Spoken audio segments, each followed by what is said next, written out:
The great hall of the Galactic Council stretched across 3 kilometers of polished crystal floor. Hundreds of different alien species filled the massive space, their voices creating a sound like angry insects buzzing in a metal container. At the center of it all stood Representative Thektar of the Valerian Empire, his purple skin glowing with satisfaction as he addressed the crowd. Fellow beings of the galaxy, Thektar's voice boomed through the translation devices worn by every delegate. We gather today to discuss the human problem. These primitive apes have somehow stolen faster-than-light technology and now dare to spread across our space like a disease. Laughter rippled through the assembly. The Carillion delegate, a creature that looked like a walking tree made of silver. Metal tapped its roots against the floor in approval. Near the back, the gas-based ethereals swirled in their containment suits, their colors shifting to show amusement. They call themselves the United Earth Space Command, Thektar continued, making the words sound like a joke. They have established colonies on 17 worlds that rightfully belong to more advanced species. Their largest settlement sits on a planet they call New Busan, which contains enough rare minerals to power a small fleet. The crowd grew quieter as Thektar raised one of his 4 arms. His species had conquered 40 star systems through pure military might, and everyone knew his reputation for crushing weaker civilizations. The humans refuse to acknowledge our superiority, he said. They reject our generous offer to relocate them to a single system under our protection. Instead, they continue to expand and build their pathetic little ships. More laughter echoed through the hall. Everyone had seen the human vessels, crude metal boxes that barely qualified as space-worthy. The humans used simple chemical rockets and basic energy shields that any decent warship could penetrate with a single shot. Therefore, Thektar announced, the Galactic Council will implement pest control measures. A combined fleet of our finest warships will remove the human infestation from all contested worlds. Any humans who surrender will be relocated to Earth, where they can live out their short lives in peace. The vote was unanimous. 847 warships from 12 different species would gather at the edge of human space. The operation would take less than a day, and the galaxy would finally be rid of the human nuisance. 3 light-years away from the council chambers, Captain Hyun-woo stood on the bridge of the UES Defiance, reading the intelligence report that had just arrived through secure channels. The massive view screen showed the peaceful blue-green world of New Busan rotating slowly below them, completely unaware of the approaching threat. Admiral So-min is on the secure channel, sir, reported Communications Officer Yun-ji from her station. The young woman's fingers danced across her console, maintaining the encrypted connection to Earth Command. Hyun-woo activated his personal communicator. Admiral So-min's weathered face appeared on the small screen, her gray hair pulled back in the military style she had worn for 30 years. Captain, you've seen the intelligence report? So-min asked without any greeting. Time was too precious for pleasantries. Yes, ma'am. 847 ships. They're calling it a pest control operation. Hyun-woo kept his voice calm, but everyone on the bridge could hear the anger underneath. The arrogant fools have no idea what they're walking into, So-min replied. How is your crew holding up? Hyun-woo looked around his bridge. Chief Engineer Jin-ho sat at his station, running diagnostics on systems that most humans had never heard of. Navigation Officer Hae-won plotted courses through space that seemed to bend around her calculations. At the weapons console, Officer Tae-young checked and rechecked systems that had never been tested in real combat. They're ready, Admiral. The Defiance has been waiting for this moment. So-min nodded. Remember, Captain, the galaxy thinks you're flying a cargo hauler. Your ship's exterior plating is designed to look like a standard transport vessel. Let them maintain that illusion as long as possible. Understood. What are our rules of engagement? Protect human colonies at all costs. Show them what happens when they threaten Earth's children. So-min's expression grew hard. The Titan-class project has been classified for 15 years. Today, the galaxy learns why. The connection ended, leaving Hyun-woo alone with his thoughts. He walked to the main view screen and looked down at New Busan. 2 million humans lived on that world, farming and mining and building families. They had no idea that in less than 24 hours, an alien fleet would arrive to destroy everything they had created. Captain, called Science Officer Subin from her station. I'm detecting massive energy signatures approaching from the edge of the system. Multiple ships, various configurations. It looks like they're arriving ahead of schedule. How many? Hyun-woo asked. 847 vessels, sir, just as the intelligence report predicted. The bridge fell silent except for the soft humming of the ship's systems.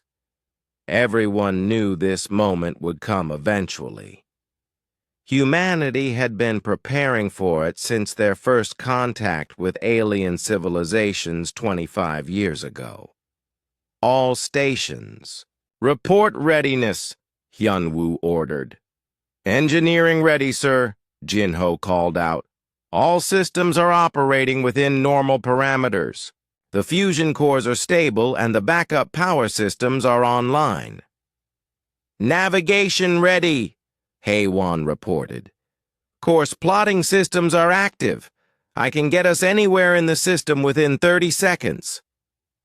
Weapons systems ready, Tae-young announced. All primary and secondary batteries are charged and waiting for targeting solutions. Communications ready, sir, Yoon-ji added. I'm monitoring all frequencies. The alien fleet is using standard Galactic Council protocols. Hyun-woo nodded and settled into his command chair. The chair was connected to the ship's main computer through dozens of fiber optic cables, allowing him to access any system instantly. As he sat down, the ship's AI came online. Good morning, Captain, the AI said in a voice that sounded like a young woman. The crew had nicknamed her Nabi, which meant butterfly in Korean. All systems are functioning perfectly. Would you like me to begin the pre-combat sequence? Not yet, Nabi. Let's see what they do first.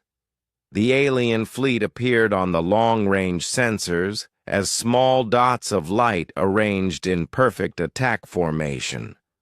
Fleet Commander Vexthol of the Corellian Navy led the massive force, confident that his overwhelming numbers would crush any resistance the humans might offer. Sir, Yoon-ji reported, the alien fleet is broadcasting on all frequencies. They're demanding that we surrender New Busan and all other human colonies immediately. Put them on the main screen, Hyun-woo ordered. Fleet Commander Vexthul's metallic face filled the view screen. His silver features showed no emotion as he delivered his ultimatum in perfect human English. Attention, human vessel. I am Fleet Commander Vexthul of the Galactic Council Enforcement Fleet. You will immediately evacuate all human personnel from this system and return to your home world. You have 1 hour to comply. Any resistance will be met with overwhelming force. Yun-Woo stood up and walked toward the view screen. Behind him, his crew waited for orders that would change the course of galactic history. This is Captain Yun-Woo of the United Earth Space Command vessel Defiance, he said calmly. Negative on your demand, Commander. You have 30 seconds to withdraw from this system, or we will interpret your presence as an act of war against humanity. The alien commander's metallic features twisted into what might have been a smile. Captain, you are outnumbered 847 to 1. Your single ship cannot possibly defeat our combined fleet. Hyun-Woo looked directly into the camera. We'll see about that. Fleet Commander Vexthul stared at the single human ship floating in space ahead of his massive armada. The vessel was enormous, stretching 15 kilometers from bow to stern, but it looked like nothing more than a bloated cargo hauler. Its hull was covered in dull gray plating that showed years of wear and tear. Small dents and scratches covered its surface, making it appear old and poorly maintained. Tactical analysis, Vexthul ordered his science officer, a tall blue creature with 6 arms and multiple eyes. The human vessel appears to be a standard transport ship, Commander, the officer reported while studying his scanner displays. Mass. Readings indicate heavy construction, but the design is extremely inefficient. Most of the hull space seems to be empty cargo holds. Vexthul nodded with satisfaction. Weapons? Minimal, sir. I detect basic energy projectors. Probably mining. Lasers modified for defense. Nothing that could threaten even our smallest escort vessels. Around the bridge, the crew of the Carillion flagship laughed at the human captain's foolish threat. 847 warships faced a single cargo hauler, and the humans thought they could win. It was the most ridiculous military situation any of them had ever seen. Open a channel to all ships in the fleet, Vexthul commanded. Let everyone hear this. The communication system crackled to life, connecting every vessel in the massive attack force.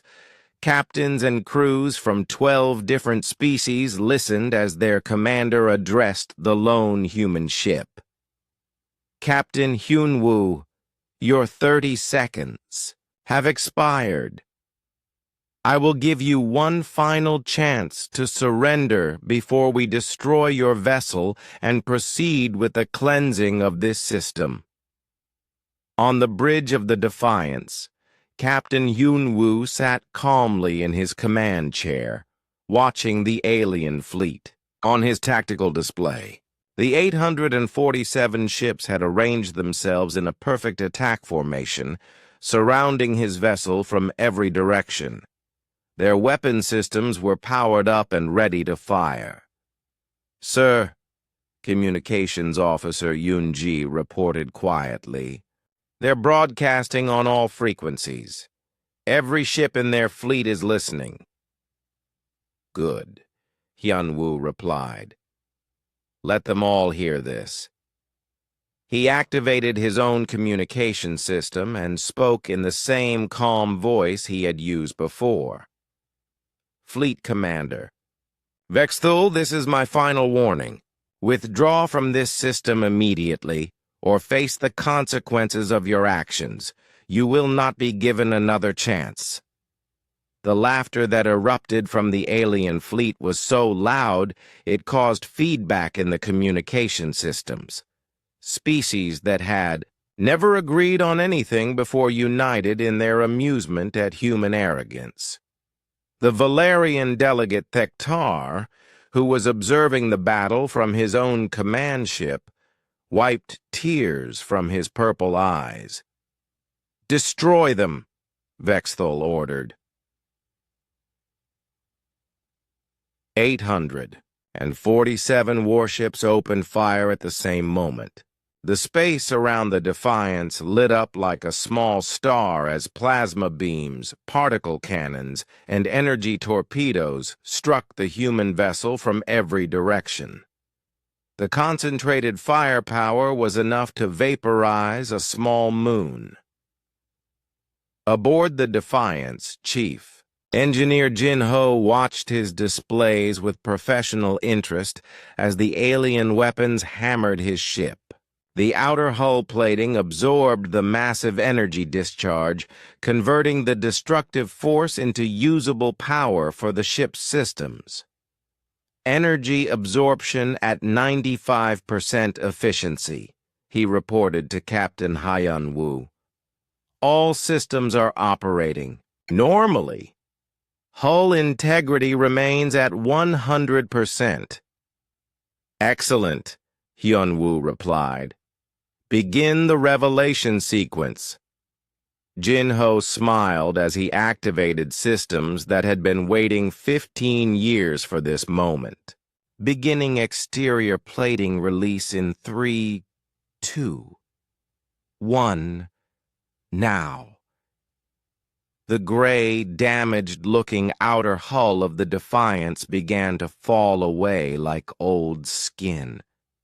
Massive plates detached from the ship's frame and drifted into space, revealing the true vessel underneath. What emerged was nothing like the cargo hauler the aliens thought they were attacking. The real hull of the Defiance gleamed like liquid metal under the light of the system's star. Its surface was covered in geometric patterns that pulsed with barely contained energy. The ship's true shape was sleek and deadly, designed for war rather than transport.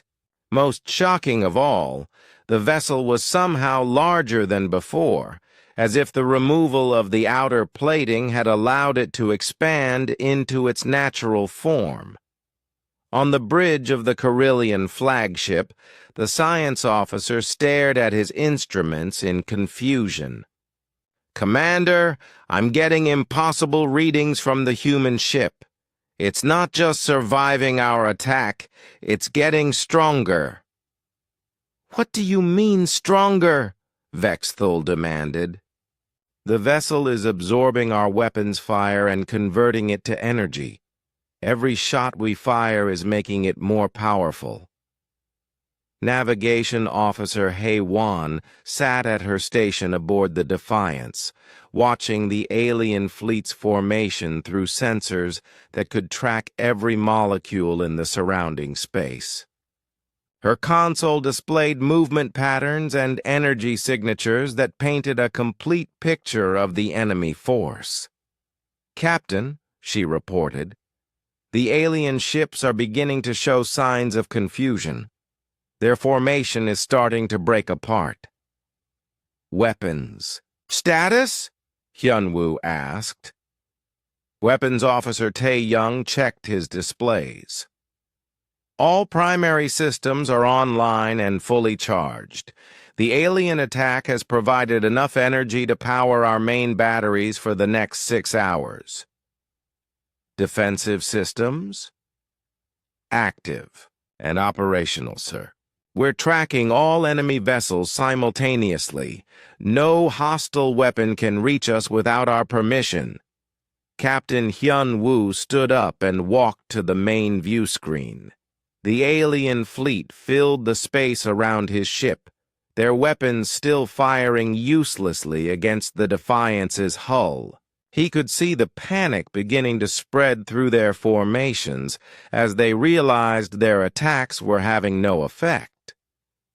Nabi, he said to the ship's AI. Begin combat maneuvers. Show them what they're really facing. With pleasure, Captain, the AI responded in her cheerful voice. The Defiance began to move. Not the slow, clumsy acceleration of a cargo hauler, but the swift, deadly motion of a predator. The ship turned and twisted through space with impossible grace, its massive bulk dancing between the alien weapons like a leaf in the wind. Fleet Commander Vex Thule watched in growing horror as the human vessel performed maneuvers that should have torn any ship apart. The physics of his attack plan, based on surrounding and overwhelming a slow cargo hauler, fell apart as the enemy moved faster than his smallest fighter craft. All ships concentrate fire on the human vessel's engine section, he ordered desperately. The alien fleet focused their attack on the Defiance's rear hull, pouring enough energy into that single point to melt through solid rock. The human ship absorbed the massive discharge and somehow used it to accelerate even faster. Commander, his science officer reported in a shaking voice, the human ship is not using any known form of propulsion. It appears to be manipulating space itself to achieve movement. That's impossible, Vex Thule replied, but his voice lacked conviction. On the Defiance, Chief Pilot Mincio guided the massive warship through a series of loops and spirals that made the alien crews dizzy just watching.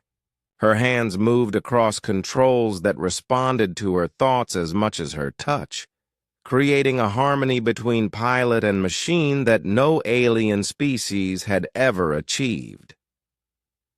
The enemy fleet is spreading out, she reported. They're trying to get beyond our range. Let them spread, Captain Hyunwoo replied. It will make the next part easier. Science Officer Subin monitored the alien communications, listening to the panic spreading through their ranks. Sir, they're starting to question their tactical assumptions. Several ships are requesting permission to withdraw. Any responses from their command structure? Fleet Commander Vex Thule is ordering them to maintain position and continue the attack. He's telling them that the human ship must have some weakness they haven't found yet. Captain Hyunwoo smiled grimly. He's right about one thing. We do have a weakness. Sir? Subin asked. We're too kind. We keep giving them chances to surrender. The alien weapons continued to pound the Defiance with everything they had. Plasma beams hot enough to melt steel struck the ship's hull and simply disappeared. Energy torpedoes that could destroy city blocks exploded harmlessly against the gleaming metal surface. Particle cannons that had conquered entire star systems fired their deadly streams into the human vessel with no visible effect. Fleet Commander Vex Thule watched his tactical display in growing confusion. His weapons officers reported direct hits with every shot, but the human ship showed no damage at all. Instead, something impossible was happening. The energy readings from the enemy vessel were climbing higher with each attack. Science officer, explain these readings, Vex Thule demanded. The blue alien studied his instruments with all 6 arms working frantically across different control panels.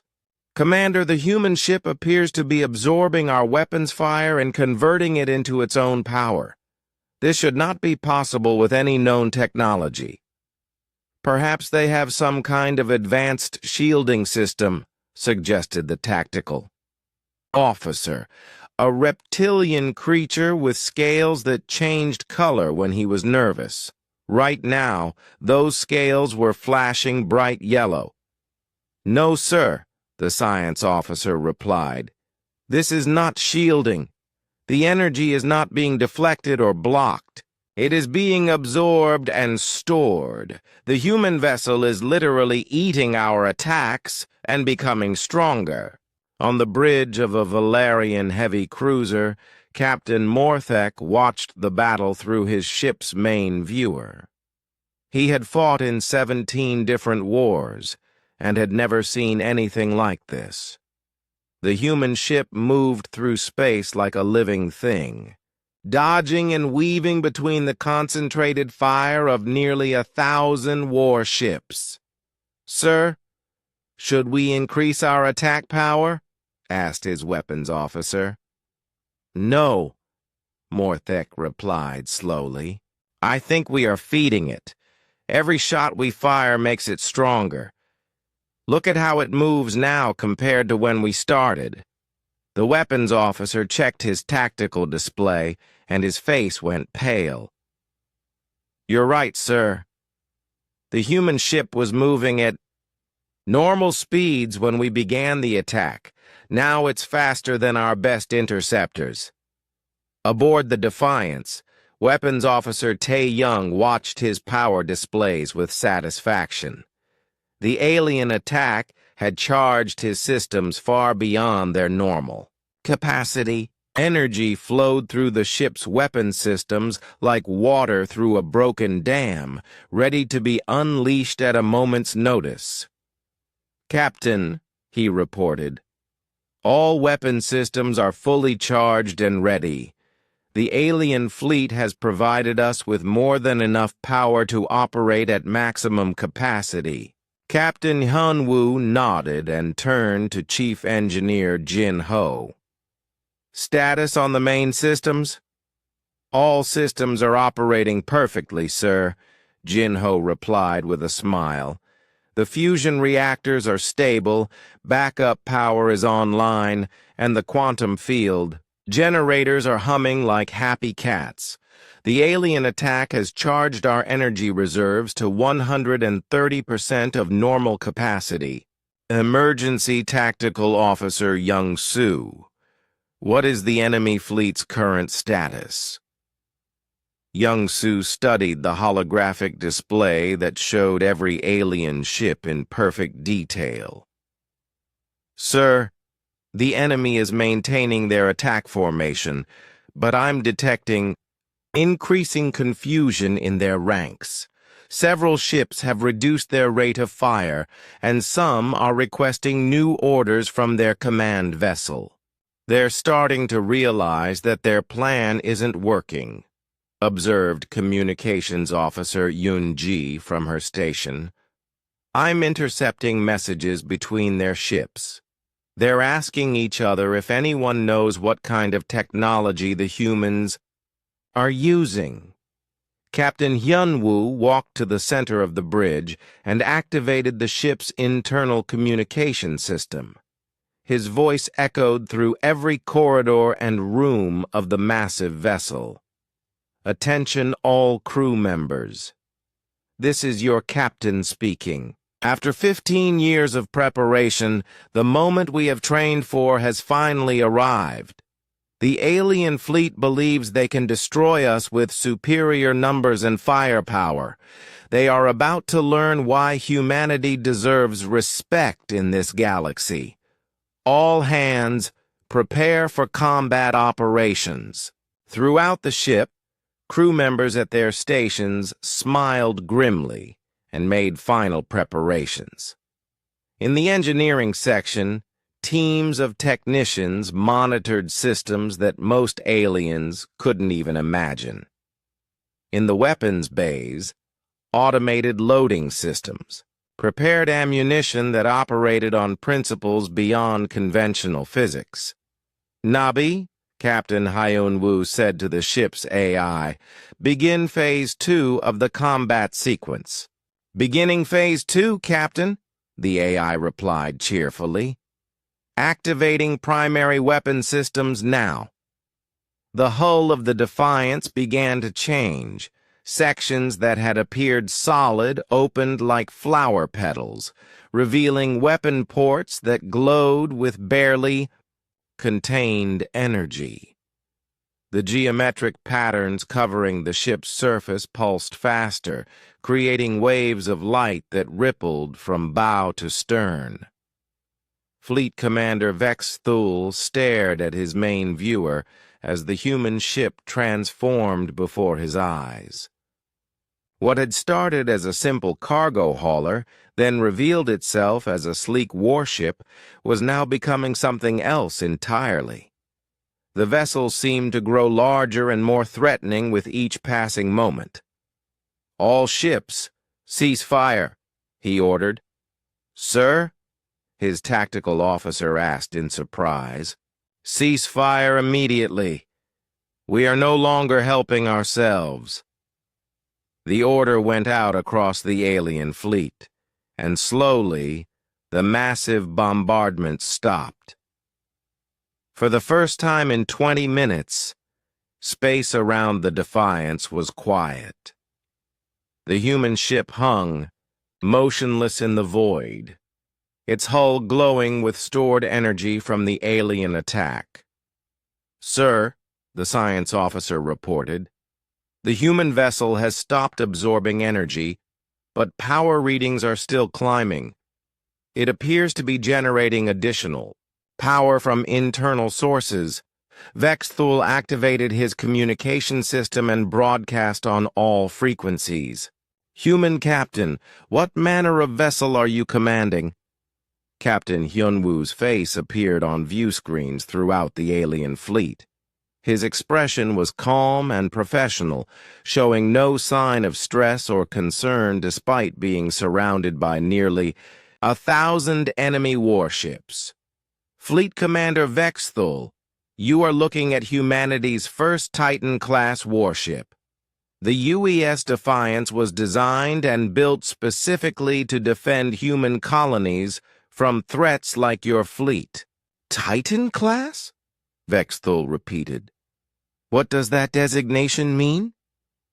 "It means, Commander, that this vessel operates on principles your science cannot understand. Your weapons fire has provided us with enough energy to demonstrate some of our capabilities." Behind Captain Hyun-woo, the bridge crew worked at their stations with quiet efficiency. Chief Pilot Min Seo plotted attack vectors that seemed to curve through impossible angles. Science Officer Soo Bin monitored readings that showed the local fabric of space beginning to bend around the Defiance. "You cannot defeat 847 warships with a single vessel," Vex Thule stated, though his voice lacked the confidence it had held at the beginning of the battle. "Fleet Commander," Captain Hyun-woo replied, "your ships have been firing at us for 23 minutes. In that time, you have accomplished nothing except charging our weapons and revealing your tactical doctrine. Would you like to see what happens when we fire back?" Medical Officer Woo Jin monitored his crew for signs of stress or fatigue. The advanced systems of the Defiance placed unusual demands on the human nervous system, but his people were holding up well. Years of training and preparation had made them ready for this moment. "Sir," Navigation Officer Haewon reported, "I'm detecting movement in the alien fleet. Several ships are beginning to move away from us." "Let them go," Captain Hyun-woo ordered. "Any ship that withdraws from the battle zone will be allowed to leave unharmed." Fleet Commander Vex Thule watched as 3 of his escort ships broke formation and began moving toward the edge of the system. He wanted to order them back, but something in the human captain's voice told him that this was the last chance for a peaceful resolution. "Human Captain, what are your terms for our withdrawal?" "Complete evacuation of all human space, immediate cessation of hostilities, and a formal apology from the Galactic Council for this unprovoked attack." Vexathul considered the terms. They were reasonable, but accepting them would mean admitting defeat to a single human ship. His pride as a military commander warred with his growing certainty that the aliens had made a terrible mistake. "I need time to consider your offer," he finally replied. Captain Heianwu smiled, and the expression was not entirely pleasant. "You have 30 seconds, Commander. After that, we begin our counterattack." Fleet Commander Vexathul stared at the countdown timer on his main display. 28 seconds remained before the human captain would begin his counterattack. Around him, his bridge crew waited for orders that could determine the fate of the entire alien fleet. "Sir," his tactical officer whispered, "perhaps we should accept their terms. We have seen what their ship can do when we attack it. We do not know what it can do when it attacks us." Vexathul's metallic features hardened with resolve. He had spent 40 years building his reputation as a military commander. He had conquered star systems and brought entire civilizations to their knees. He would not be intimidated by a single human vessel, no matter how strange its technology might be. "All ships, prepare for maximum assault," he ordered. "Target the human ships' weapon ports. If we can disable their offensive systems before they can fire, we might still win this battle." "Sir, that plan assumes their weapons work like ours," the science officer warned. "We have no idea what kind of technology they are using." "Then we will learn by testing it," Vexathul replied. "All ships, fire on my command." Aboard the Defiance, Captain Hyunwoo watched the countdown reach 0. The alien fleet had made their choice. Instead of withdrawing, they were preparing for another attack. He felt a moment of sadness for the crews who were about to discover the true meaning of human military engineering. "Time's up," he announced to his bridge crew. "Chief Pilot Minseo, begin evasive maneuvers. Show them what real ship handling looks like." Minseo's hands moved across her control panel like a musician playing a complex song. The Defiance responded to her touch with impossible grace, beginning to move through space in ways that violated every known law of physics. The massive 15-kilometer warship started to dance.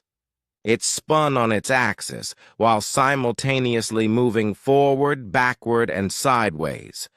The ship twisted through dimensions that the alien sensors couldn't even detect, appearing in multiple locations at once before snapping back to a single position. "How is that possible?" Vexathul demanded, as he watched the human vessel perform maneuvers that should have torn it apart. "No ship that size should be able to move like that." His science officer was working frantically at his station, trying to understand the readings his instruments were giving him. "Commander, the human ship appears to be manipulating local space-time. It's not just moving through space, it's bending space around itself." The alien fleet opened fire again, but this time their target was no longer sitting still. The Defiance weaved between plasma beams and energy torpedoes like a small fighter craft, weapons that should have been impossible. To avoid struck empty space as the human ship appeared somewhere else entirely. "All ships, spread out and surround the target," Vexathul ordered desperately. "It cannot dodge attacks from every direction at once." 844 ships began to spread across space, forming a sphere around the human vessel. The EIE maneuver took several minutes to complete, during which the Defiance continued its impossible dance through the void. Weapons status? Captain Hyunwoo asked as his ship twisted through another series of loops that made the alien crews dizzy just watching. "All systems charged and ready, sir," reported Weapons Officer Tae-young. "The enemy fleet has given us more energy than we need. Shall I begin targeting solutions?" "Not yet. Let them finish their formation. I want them all in position when we start shooting back." Gunnery Sergeant Do-hyun sat at his weapons console, watching the alien ships move into their attack positions. He had trained for 15 years to use the systems under his control, but this would be the first time he fired them in actual combat.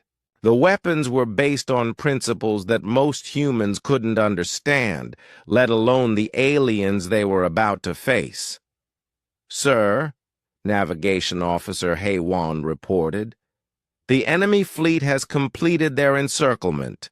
All 844 remaining ships are in position." Emergency Tactical Officer Young-soo, confirm all targets. Young-soo studied his holographic display, which showed every alien vessel highlighted in red. "All enemy ships are locked and tracked, sir. The targeting system has calculated optimal attack sequences for maximum efficiency." Captain Hyun-woo stood up and walked to the center of his bridge. Around him, his crew waited for the order that would change the course of galactic history. He activated the ship's communication system and broadcast to the alien fleet on all frequencies. "Fleet Commander Vexthul, you have chosen to continue this battle rather than accept our terms for peaceful withdrawal. You are about to discover why that was a mistake." "Human Captain," Vexthul replied, "you are surrounded by 844 warships. You cannot possibly escape or defeat us all."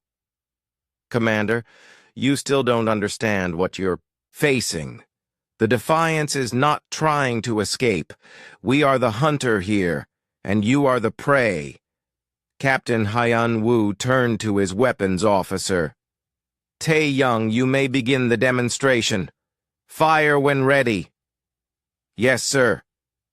"Beginning combat sequence now." The first shot from the Defiance was unlike anything the alien fleet had ever seen. Instead of a plasma beam or energy torpedo, the human ship fired something that looked like a small sphere of twisted space.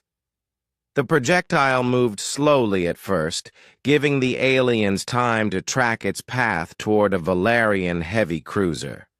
"Incoming. Projectile," the cruiser's tactical officer reported. "Impact in 15 seconds. Raising shields to maximum." The sphere struck the alien ship's energy shields and passed through them as if they didn't exist. It hit the hull and seemed to sink into the metal like a stone dropped into water. For a moment, nothing happened. Then the Valerian heavy cruiser simply ceased to exist. 1 second it was there, a massive warship with a crew of 3,000. The next second, there was nothing but empty space where it had been. No explosion, no debris, no energy signature. The ship had been erased from reality. "What happened to the retribution?" Vexthul demanded, staring at the empty space where one of his most powerful vessels had been floating. "Unknown, sir," his science officer replied in a shaking voice. "The ship is gone. Not destroyed, not damaged. Gone. My sensors show no trace that it ever existed." A second sphere launched from the Defiance, moving toward a Carillion destroyer. The destroyer's captain tried to dodge, but the projectile seemed to follow his ship's movements.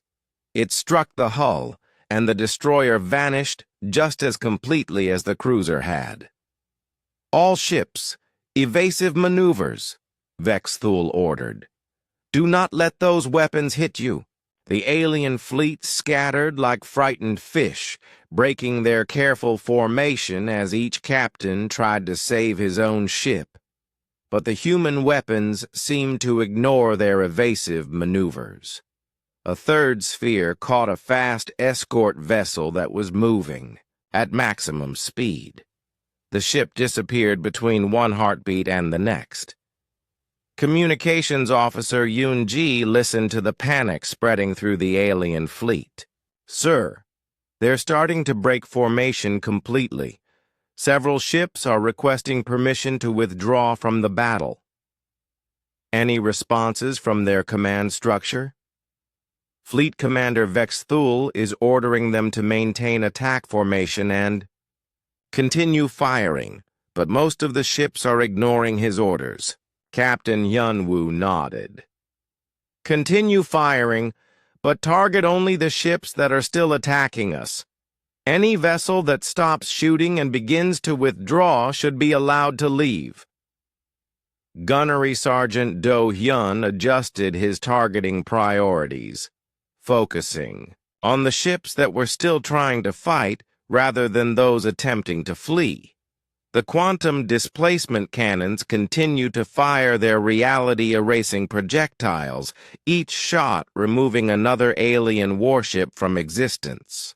"Captain," Science Officer Subin reported, "the alien fleet is starting to understand that running away won't help them. Those weapons appear to be locked onto their targets regardless of speed or direction." "How many ships have we eliminated?" "So far?" 17, sir. No survivors, no debris. The quantum displacement effect is working exactly as designed." Fleet Commander Vexthul watched in horror as his fleet was systematically destroyed by weapons he couldn't understand or defend against. Each shot from the human ship erased one of his vessels from reality, leaving not even atoms behind. The alien fleet was in complete chaos. Ships scattered in every direction as their crews tried desperately to escape the human vessel's impossible weapons.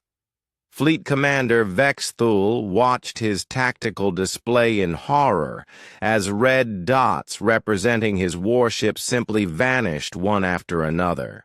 "Science Officer, report on the human weapons," he demanded, his metallic voice cracking with stress. The blue alien was working frantically at his station, all 6 arms moving across different control panels as he tried to understand what was happening. "Commander, these weapons operate on principles that should not exist. They appear to be removing matter from local space-time rather than destroying it." "What does that mean?" "It means the ships are not being blown up, sir. They are being erased. The weapons are somehow deleting the target vessels from reality itself." On his main view screen, Vexthul could see the human ship continuing its impossible dance through space. The Defiance moved in ways that hurt to watch, appearing in multiple locations at once before snapping back together. Sometimes the ship seemed to fade from view entirely, only to reappear somewhere else seconds later.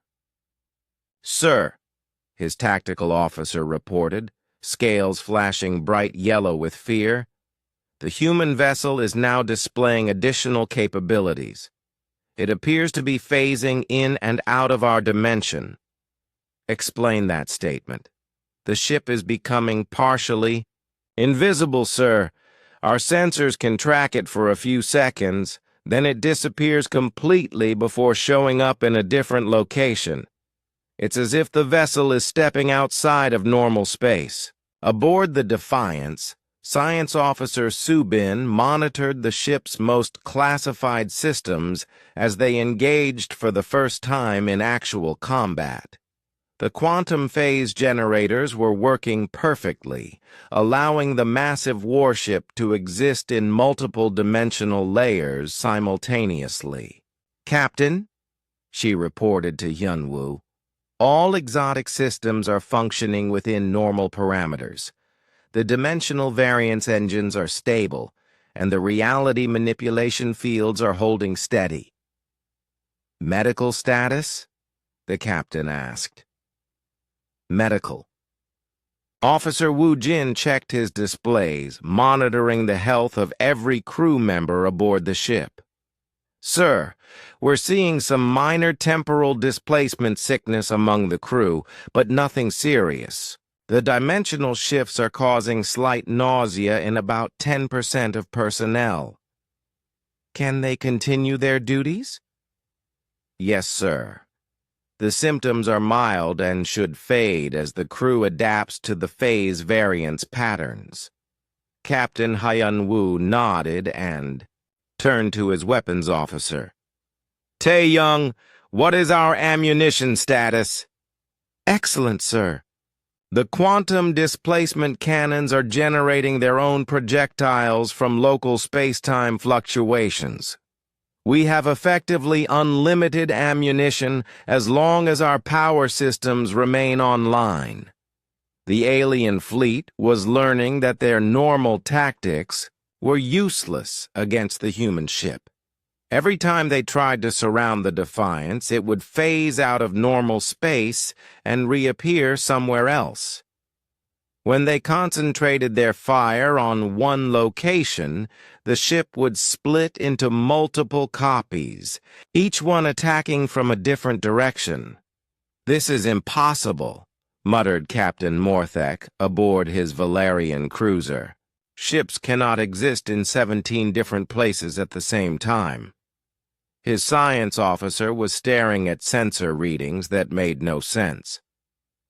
"Sir, according to our instruments, the human vessel is simultaneously occupying multiple dimensional coordinates while maintaining a single physical form. This violates every law of physics we understand." "Then our understanding is wrong," Morthek replied grimly. "Send a message to Fleet Command. Tell them we are facing technology that operates beyond our current scientific knowledge." The message never had a chance to be sent. A quantum sphere from the Defiance struck the Valerian cruiser's hull, and the ship ceased to exist. Captain Morthek and his entire crew were erased from reality in an instant, leaving not even atoms behind. Fleet Commander Vexthul realized that his fleet was being systematically destroyed by a single human ship using weapons and technology that seemed to ignore the basic laws of physics. In the 30 minutes since the battle began, he had lost over 100 vessels without inflicting any damage on the enemy. "All ships, attempt coordinated attack pattern 7, he ordered desperately. "Focus all firepower on a single target. Point. Perhaps we can overwhelm their defensive systems." The remaining ships of the alien fleet moved into position, forming a sphere around the human vessel. Every gun, every missile launcher, every energy weapon in the fleet aimed at the same spot in space where the Defiance was currently located. "Fire everything!" Vexthul commanded. 800 different weapons fired at once, creating a concentration of destructive energy that could have vaporized a small planet. The combined attack struck the exact location where the human ship had been floating. The Defiance absorbed every joule of energy from the massive bombardment, its hull glowing brighter as the power flowed into its systems. But something else happened that made the alien crews gasp in terror. As the energy struck the ship, it began to multiply. "My God," whispered the science officer aboard Vexthul's flagship. The human vessel is creating copies of itself. Multiple versions of the Defiance shimmered into existence around the fleet. Each copy was identical to the original, complete with the same gleaming hull and pulsing geometric patterns. The aliens found themselves surrounded by 17 different human warships, all occupying the same general area of space while somehow not colliding with each other. "Which one is real?" Vex Thule demanded. "They all are, sir," his science officer replied in a voice filled with fear. "My instruments show 17 separate but identical vessels. Each one is generating its own energy signature and displaying independent movement patterns." The 17 copies of the Defiance began to move, in perfect coordination, surrounding the alien fleet from every direction. Each ship targeted different enemy vessels, their quantum displacement cannons charging with power from the massive energy bombardment the aliens had just delivered. Chief Pilot Min Seo was experiencing something no human had ever felt before. Her consciousness was somehow connected to all 17 versions of the ship simultaneously, allowing her to pilot each copy with perfect precision. The sensation was overwhelming but exhilarating. "Captain," she reported, "all 17-dimensional variants are responding to control inputs. I can maneuver each copy independently while maintaining coordination with the others." "Weapons status across all variants?" Captain Hyun-woo asked. Weapons Officer Tae-young studied his displays, which now showed targeting information for 17 different weapon systems. "All variants are fully armed and charged, sir. The alien bombardment provided enough energy to power every copy at maximum capacity. Begin coordinated attack sequence. Target priority vessels first, then work down the list." The 17 copies of the Defiance opened fire simultaneously. Quantum spheres launched from every variant, each projectile seeking a different target in the alien fleet. The attack was perfectly coordinated, with no wasted shots or overlapping targets. 17 alien ships vanished from existence in the same instant. Then 17 more. The human vessels were systematically erasing the enemy fleet with clockwork precision, their impossible weapons removing ship after ship from reality. "Retreat!" Vexthul finally ordered, his voice broken by defeat. "All ships, emergency withdrawal. Scatter and run for your lives." The surviving alien vessels began to flee in every direction, abandoning any pretense of military formation. Each captain was now focused solely on saving his own ship and crew from the human weapons that could erase them from existence.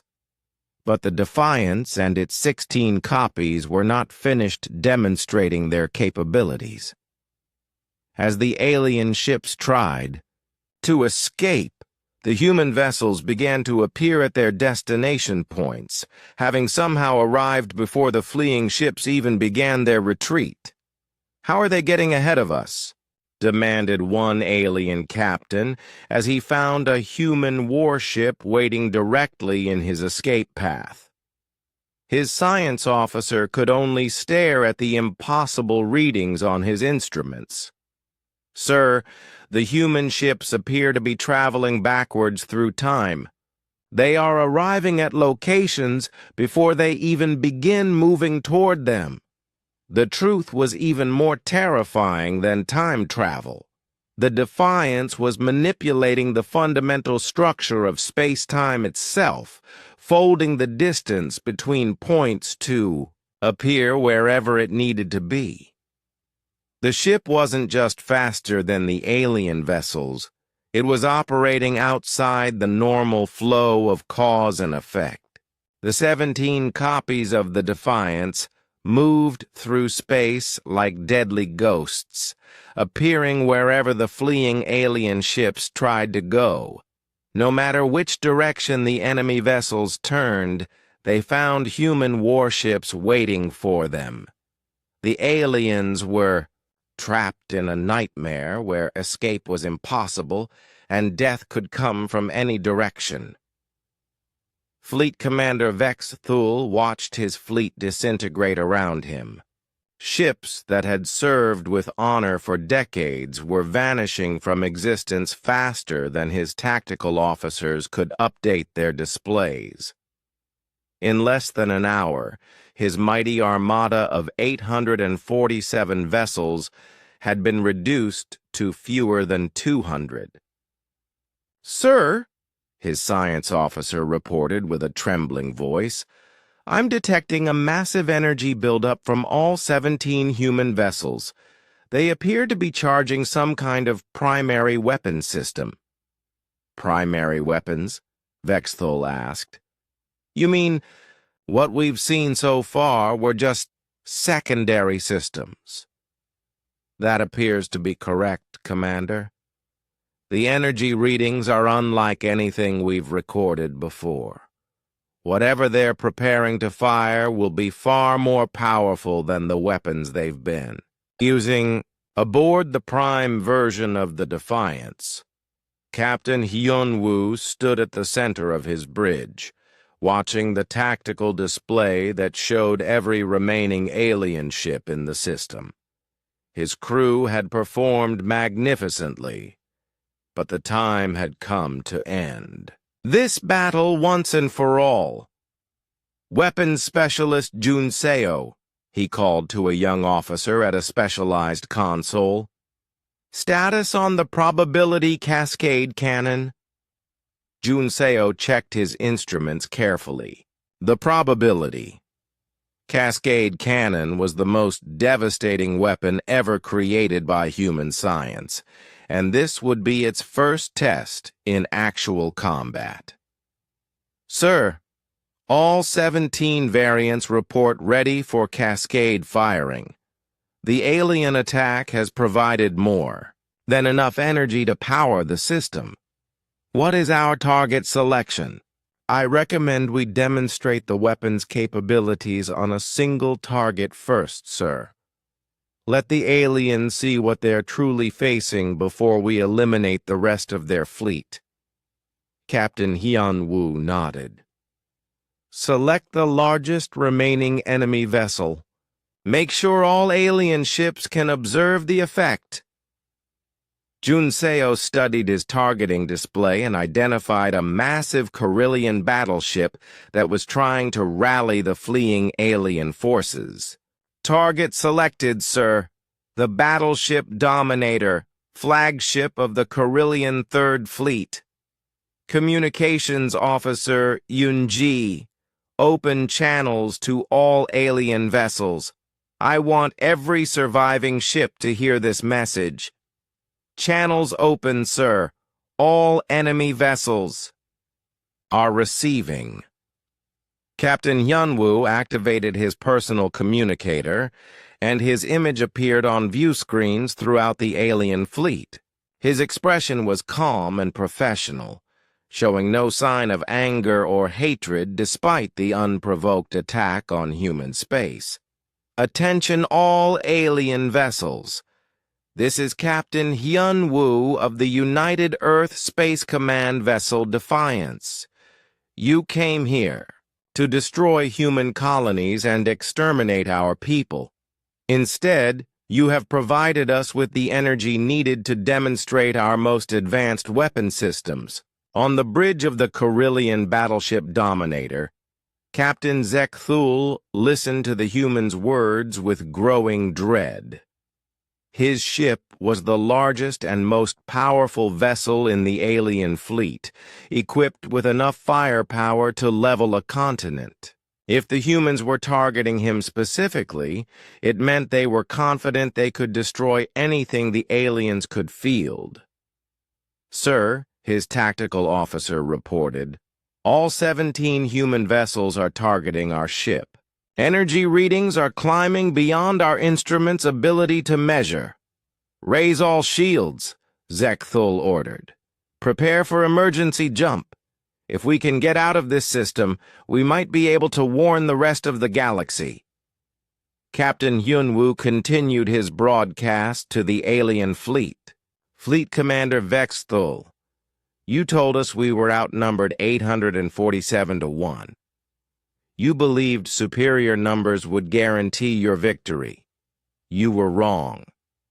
The 17 copies of the Defiance began to pulse with energy that made the surrounding space shimmer like heat waves. The geometric patterns on their hulls grew brighter and started to move, creating hypnotic spirals that seemed to draw the light from nearby stars. The weapon we are about to demonstrate does not simply destroy enemy vessels, Captain Hyunwoo explained. It erases the probability of their existence from the local quantum field. The target ship will not just cease to exist in the present moment. It will never have existed at all.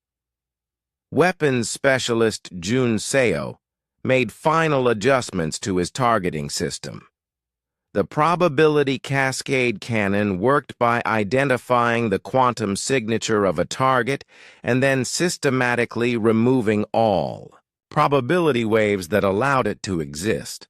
The result was not destruction but complete erasure from the timeline itself. Weapon charged and ready, sir, Jun Seo reported. Firing in 3, 2, 1, now. The 17 copies of the Defiance fired simultaneously, but instead of the quantum spheres they had been using, they unleashed something far more terrifying. Streams of twisted reality flowed from each ship, converging on the Carillion battleship like rivers of liquid darkness. The streams struck the Dominator's shields and passed through them as if they were made of paper. They hit the massive hull and began to spread across the ship's surface like cracks in glass. Wherever the dark energy touched, pieces of the battleship started to fade from view. Captain Zekthul watched in horror as sections of his own ship began to disappear. Not explode, not break apart, but simply cease to be there. He could see through the gaps to empty space beyond, as if those parts of his ship had never been built. "What's happening to us?" his tactical officer screamed as his own console began to fade away. "We're being erased," Zekthul replied with the calm of a professional soldier facing death. "The humans aren't destroying us. They're making it so we never existed." The erasure spread through the battleship with methodical precision. Crew members watched their friends and comrades fade from existence, taking with them all memory that they had ever lived. The ship's computer systems tried to compensate for the missing sections, but how do you replace something that never was? Within 30 seconds, the Carillion battleship Dominator was completely gone. Not destroyed, not vaporized, but erased so thoroughly that the space it had occupied showed no trace it had ever been there. The quantum field itself had been altered to remove all possibility that such a ship could exist. The alien fleet fell silent. On every surviving ship, crews stared at empty space where one of their most powerful vessels had been floating moments before. Their instruments showed no debris, no energy signature, no indication that anything had ever been there. Science Officer, Fleet Commander Vexthul whispered, "Do our records show any ship called the Dominator?" The blue alien checked his computer files with shaking hands. "No, sir. I have no record of any Carillion vessel by that name." According to our database, no such ship was ever built. But we all remember it being there. Yes, sir. But the physical universe shows no evidence it ever existed. The humans have somehow changed reality itself. Captain Yun-Woo's voice echoed across the communication channels again. Fleet Commander Vex Thul, what you have just witnessed is a demonstration of humanity's commitment to defending our colonies. The probability cascade cannon can erase any target from existence so completely that the universe itself forgets it was ever there. The remaining alien ships drifted in space, their crews too stunned to respond. They had come to destroy the humans using superior numbers and firepower. Instead, they had encountered technology that operated beyond their comprehension of what was possible. You have now seen what happens when you threaten human lives, Captain Hyun-Woo continued. Your fleet of 847 ships has been reduced to fewer than 200. Those vessels that remain exist only because we have chosen to let them survive. Communications Officer Yun-Ji monitored the alien fleet's communication channels. Sir, they're not responding to our broadcast. I think they're in shock. Give them a moment to process what they've seen, Captain Hyun-Woo replied. Then we'll deliver the final message. The 17 copies of the Defiance began to move again, surrounding the surviving alien ships in a formation that demonstrated their complete tactical superiority. Every human vessel could appear anywhere in the battle space instantly, making any attempt at organized resistance futile. Fleet Commander Vex Thul, Captain Hyun-Woo broadcast one final time. You will now return to the Galactic Council and deliver a message from humanity. Tell them that Earth is no longer asking for recognition or respect. We are demanding it. Any future attacks on human colonies will be met with the complete annihilation of the attacking force. This is your only warning. Fleet Commander Vex Thul's flagship limped through space toward the edge of the human system, its hull scarred by weapons fire that had accomplished nothing. Behind him, the wreckage of his once mighty fleet struggled to maintain formation. Of the 847 ships that had entered human space with such confidence, only 132 remained. The human vessel had allowed them to leave, but the terror of their encounter would stay with every surviving crew member for the rest of their lives. They had witnessed technology that rewrote the laws of physics and weapons that could erase targets from existence itself. Communications Officer, Vex Thul ordered, his metallic voice hollow with defeat. Send an emergency message to Galactic Council Headquarters. Priority Alpha classification. What should the message contain, sir? Vex Thul stared at the view screen showing the human ship growing smaller in the distance. The Defiance hung motionless in space, its 17 copies, having merged back into a single vessel after demonstrating their impossible capabilities. Tell them that humanity possesses technology beyond our understanding. Tell them that any future attacks on human space will result in the complete destruction of our fleets. Tell them. He paused, struggling with words that would destroy his reputation as a military commander. Tell them that we surrender. The message reached Galactic Council headquarters 6 hours later, transmitted through the fastest communication relays in known space. Within minutes of its arrival, emergency sessions were called in every major government center across the galaxy.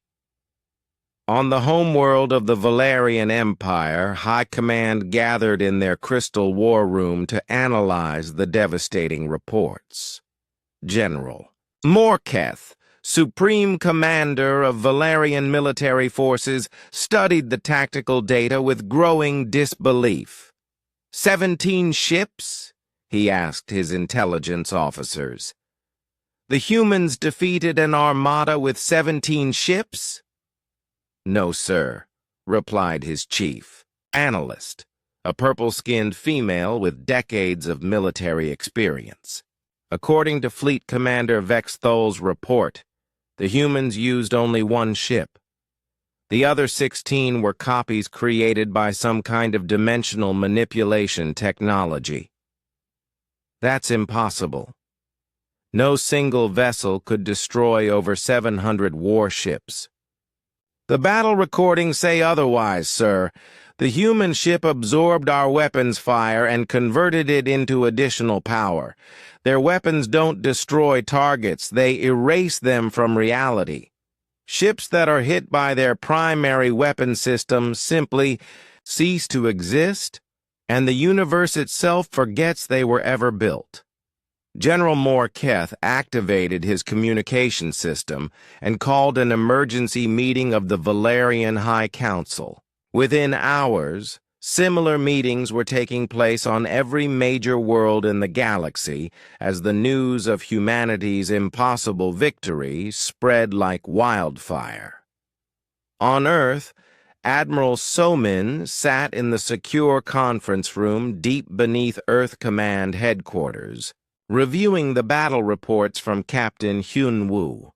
The holographic display showed a complete tactical analysis of the engagement, including detailed sensor readings of every weapon system used. Casualties? She asked her staff officers. 0. Human casualties, ma'am, reported Colonel Taman, her chief of staff. The Defiant suffered no damage and used less than 10% of its total weapon capacity during the entire engagement. And the alien fleet?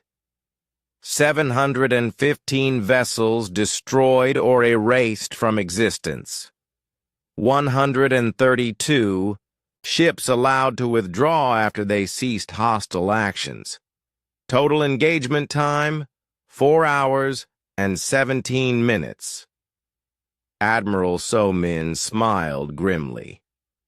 15 years of secret development had finally paid off. The Titan-class warship project had cost more resources than any military program in human history, but the results spoke for themselves. What is the current status of alien communication attempts? Ma'am, we're receiving over 3,000 requests for diplomatic contact per hour. Every major species in the galaxy is trying to establish peaceful relations with Earth. Several governments have already offered formal apologies for their previous treatment of human colonies. And the Galactic Council? The Council has been dissolved, ma'am.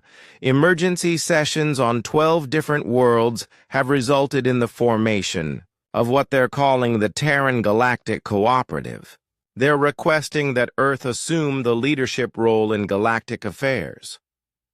Admiral So-min stood up and walked to the large view screen that showed the night sky above Earth. Somewhere out there, alien civilizations that had mocked humanity just days before were now begging for Earth's protection and guidance. Send a message to all alien governments, she ordered. Tell them that Earth is willing to discuss peaceful cooperation, but only with species that demonstrate genuine respect for human sovereignty and colonial rights. 3 days after the battle at New Busan, the former Galactic Council chambers had been transformed into something resembling a disaster relief center. Delegates from hundreds of species gathered to discuss how to respond to the new reality of human supremacy in galactic affairs. Representative Thekatar of the Valerian Empire, who had laughed at human primitive technology just a week earlier, now stood before the assembly with a very different message. "Fellow beings," he began, his purple skin pale with stress, "we have made a grave error in our assessment of human capabilities. The species we dismissed as primitive apes has demonstrated technology that makes our most advanced civilizations look like children playing with toys." The audience listened in stunned silence as Thektar continued his speech. The human vessel, called the Defiance, operated using principles that our scientists cannot even begin to understand. It manipulated space-time itself, created multiple versions of itself from pure energy, and wielded weapons that can erase targets from existence so completely that reality itself forgets they ever existed. A delegate from the Ethereal Collective, one of the galaxy's most technologically advanced species, rose to speak. "Representative Thektar, surely you exaggerate. No single ship could possess such capabilities." "I have reviewed the battle recordings myself," Thektar replied solemnly. "The human ship absorbed the combined firepower of over 800 vessels and used that energy to power its own weapon systems. It moved through space in ways that violate every known law of physics. It appeared in multiple locations simultaneously, while maintaining a single physical form." The ethereal delegate sat down without another word.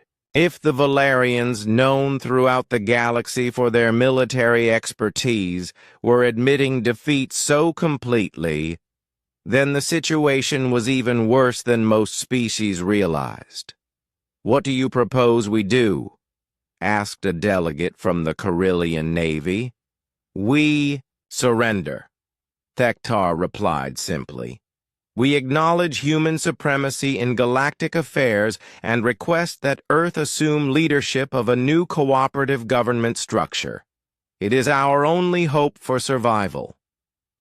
The vote was unanimous. Every species represented in the chamber agreed to dissolve the Galactic Council and request Earth's leadership in forming a new galactic government. The species that had planned humanity's extinction just days before now competed for the privilege of serving as Earth's junior partners. Meanwhile, in the deep space monitoring stations scattered throughout the galaxy, alien scientists studied the sensor readings from the battle with growing amazement and terror. The data showed technology that seemed to operate outside the normal laws of physics. Dr. Veltar, the galaxy's leading expert on exotic matter physics, published a research paper that sent shockwaves through the scientific community.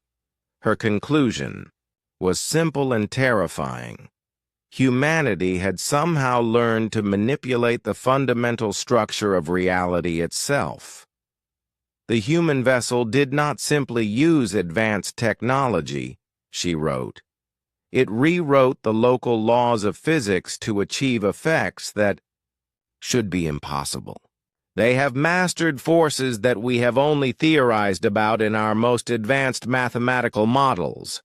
The paper was read by scientists on every major world in the galaxy. The consensus was unanimous. Humanity had achieved a level of technological advancement that was centuries ahead of any other known species. On the bridge of the Defiance, Captain Hyun-woo received a priority communication from Admiral So-min. The secure channel crackled to life, showing the Admiral's face on his personal display. Captain, you and your crew have performed magnificently, So Min began. The entire galaxy is requesting peaceful contact with Earth. How does it feel to be the most famous ship captain in galactic history? Honestly, ma'am, it feels like we're just getting started, Hyunwoo replied. The Defiance performed exactly as designed, but we only used a fraction of our capabilities. If the aliens think this was impressive, wait until they see what our ships can really do. Admiral Soman smiled. Speaking of which, I have news for you. The President has approved the construction of 6 additional Titan-class vessels. The Defiance will no longer be alone. That's excellent news, ma'am. When will construction begin? It already has, Captain. We've been building the other ships in secret for the past 5 years. The first one will be ready for service in 6 months. Captain Hyunwoo felt a surge of pride in his species' forward planning. While the aliens had been dismissing humanity as primitive, Earth had been preparing for the day when peaceful coexistence would no longer be possible. 3 months after the battle at New Busan, the galaxy had transformed completely. The arrogant alien species that once planned humanity's extinction now competed desperately for Earth's approval and protection. Trade routes that had been closed to human ships were now reserved exclusively for Earth vessels. Colonies that aliens had claimed for centuries were voluntarily returned to human control. Admiral Hyunwoo, recently promoted after his legendary victory, stood on the observation deck of the massive Luna Station shipyard, watching the completion of humanity's second Titan-class warship. The UES Indomitable stretched 20 kilometers from bow to stern, significantly larger than the Defiance, and incorporating lessons learned from the first ship's combat performance. "She's beautiful, isn't she?" said a familiar voice behind him. Hyunwoo turned to see Captain Yoon-ji, his former communications officer, approaching in her crisp new uniform. The insignia on her collar showed her recent promotion to ship commander, making her the second human ever to captain a Titan-class vessel. "The Indomitable is everything the Defiance was meant to be," Hyunwoo replied with pride. "Faster, more powerful, and equipped with weapon systems that even I don't fully understand. Any regrets about giving up command of the Defiance?" "None at all. Fleet command suits me better than single-ship operations. Besides, you've earned the right to captain your own Titan-class vessel." Captain Eun-ji looked out at her new ship with a mixture of excitement and nervousness. "The engineering reports say the Indomitable can create up to 57-dimensional copies of itself simultaneously. Its primary weapon can erase entire star systems from existence. Let's hope we never have to use that capability," Hyunwoo said quietly. The 2 officers watched as automated construction systems put the finishing touches on the Indomitable's hull. The ship's surface was covered in the same geometric patterns as the Defiance, but these glowed with a different color spectrum, indicating more advanced reality manipulation systems. "Admiral," Captain Yoon-ji said carefully, "may I ask you a question about the real purpose of the Titan-class program?" Hyunwoo glanced around to make sure they were alone, then activated a privacy field generator. "What do you want to know?" Official reports say we built these ships to defend against alien aggression, but the Defiance alone was more than capable of handling the entire Galactic Council fleet. Why do we need 7 Titan-class vessels?" Admiral Hyunwoo was quiet for a long moment, staring out at the construction activity around them. Finally, he spoke in a voice so low she had to strain to hear him. "Because the Galactic Council was never the real threat, Captain. They were just the first test of our capabilities." Before Captain Yunji could ask what he meant, an urgent communication alert sounded throughout the station. Both officers hurried to the nearest communication terminal, where Admiral So-min's face appeared on the secure channel. "All senior officers report to Conference Room Alpha immediately," So-min ordered. "We have a situation." 20 minutes later, the most senior commanders in the Earth Space Command gathered around a holographic display showing the edge of their galaxy. Admiral So-min stood at the head of the table, her expression grim as she activated the presentation. "Ladies and gentlemen, our deep space monitoring stations have detected something approaching from outside our galactic cluster. The contact is still several light years away, but we're already receiving preliminary data." The holographic display shifted to show a massive object moving through intergalactic space. The scale indicator showed it was larger than most planets, and it was definitely artificial in origin. "What are we looking at?" asked Admiral Hyun-woo. "According to our analysis, this is a construction vessel belonging to a species we've never encountered before. The ship appears to be building something as it travels, using raw materials harvested from asteroids and small planets along its path." The display zoomed in to show the alien vessel in more detail. It was a nightmare of organic curves and mechanical precision, with thousands of smaller craft swarming around it like insects around a hive. Long mechanical arms extended from the main hull, processing raw materials and adding them to a growing structure that trailed behind the ship like a metal comet tail. "How long until it reaches our galaxy?" asked Captain Yunji.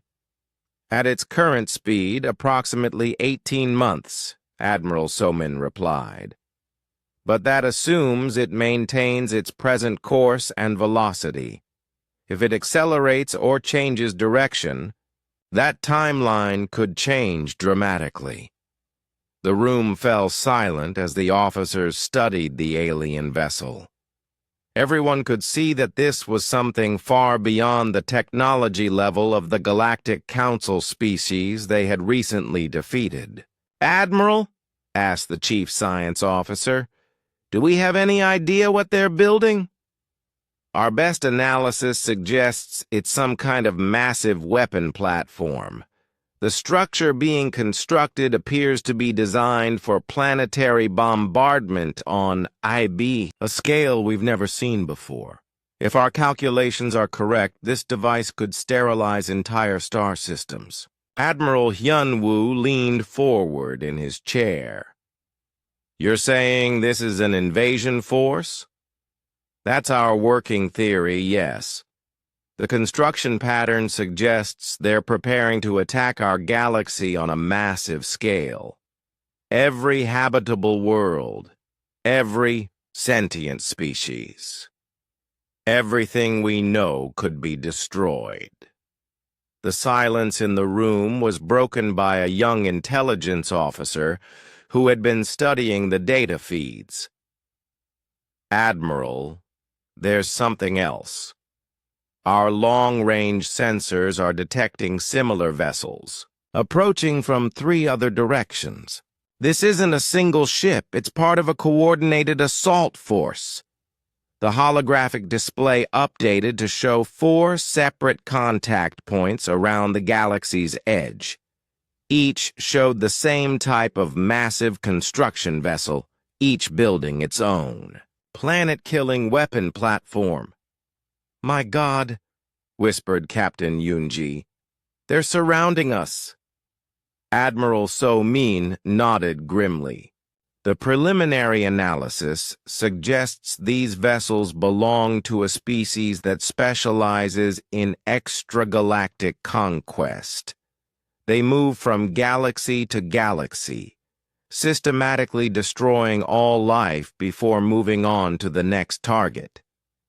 What about the former Galactic Council species? Asked another officer. Have they detected this threat?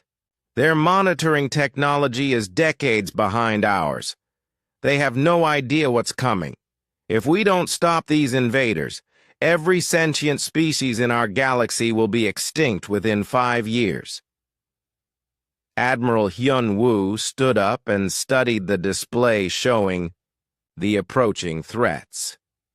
How many Titan-class vessels will we have operational when they arrive? 7 ships, sir.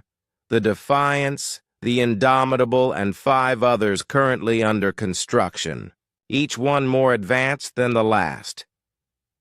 Will 7 ships be enough? Admiral So-min's expression was serious but determined. Admiral, the Titan-class vessels were specifically designed for this threat. We've known about these extragalactic invaders for 20 years. Every system, every weapon, every impossible technology we've developed was created with this enemy in mind. The battle with the Galactic Council fleet was just a field test, added the chief science officer. We needed to verify that our reality manipulation technology worked in actual combat conditions before facing the real enemy.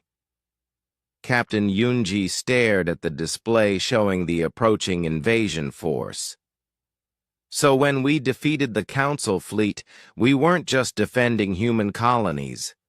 We were protecting the entire galaxy without them knowing it. Exactly, Admiral Hyun-woo replied. The species that mocked us as primitive apes will soon owe their continued existence to human technology and courage. Admiral So-min activated the communication system connecting to every major government in the galaxy. This is Admiral So-min of Earth Command, broadcasting to all species in the Terran Galactic Cooperative. We are about to face a threat that could extinguish all life in our galaxy. Humanity has been preparing for this invasion for decades. Our Titan-class warships represent the only technology capable of stopping the approaching enemy. The response was immediate. Every alien government that had once dismissed humanity as insignificant now pledged their complete support to Earth's defensive efforts. Resources, personnel, and technology flooded toward human space as the galaxy united under Earth's leadership. The irony is perfect, Admiral Hyun-woo observed. The aliens came to destroy us because they thought we were a threat to galactic order. Instead, their attack gave us the opportunity to test the weapons we'll need to save them all. Admiral. So-min smiled grimly. 18 months, people. 18 months to prepare for the real war. The battle at New Busan was just the beginning.